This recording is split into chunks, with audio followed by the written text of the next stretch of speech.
Mga kapisngi, maraming tao ang nagsasabi na mahirap ang buhay at totoo naman.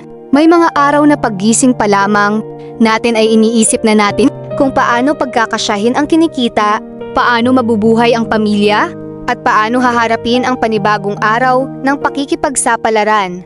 Ngunit sa kabila ng lahat ng ito, isang bagay ang hindi dapat mawala sa atin, ang sipag, tiyaga at dangal sa pagtatrabaho. Maagang bumabangon na tayo upang maghanap buhay. Hindi man madali ang bawat araw, ngunit ang marangal na trabaho ay isang malaking biyaya. Masarap sa pakiramdam ang kumita ng pera na pinaghirapan at pinawisan. Walang taong natatapakan, walang niloloko at walang sinasaktan.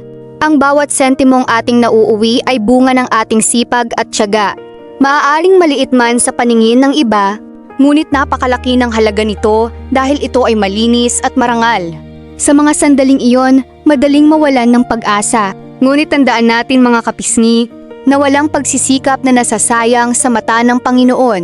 Ang bawat patak ng pawis, bawat pagod, at bawat sakripisyo ay may nakalaang gantimpala sa tamang panahon. Ang buhay ay parang isang mahabang paglalakbay. Hindi lahat ng daan ay patag.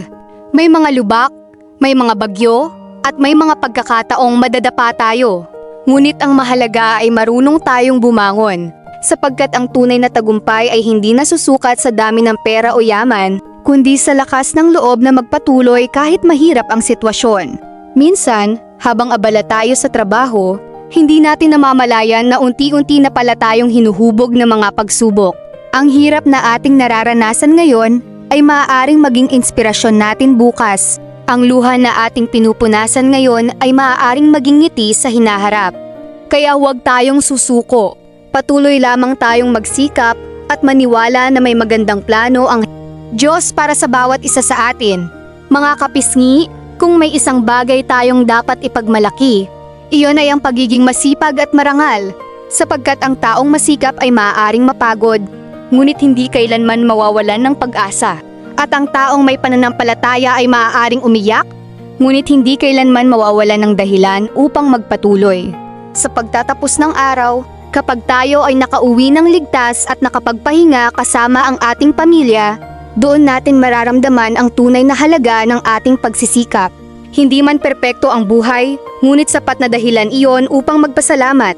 Maraming salamat po Panginoon sa lakas ng katawan, sa pagkakataong makapagtrabaho, sa bawat biyayang natatanggap namin araw-araw, at sa gabay mong hindi kami iniiwan sa gitna ng mga pagsubok. Patuloy mo po kaming bigyan ng lakas, pag-asa at pananampalataya upang harapin ang bawat hamon ng buhay. Hanggang dito na lamang mga kapisngi. Tandaan natin, habang may buhay, may pag-asa. Habang may sipag, may bunga. At habang kasama natin ang Panginoon, walang pagsubok na hindi natin malalampasan. Maraming salamat po sa pakikinig at naway pagpalain tayong lahat ng Diyos. Mabuhay tayong lahat!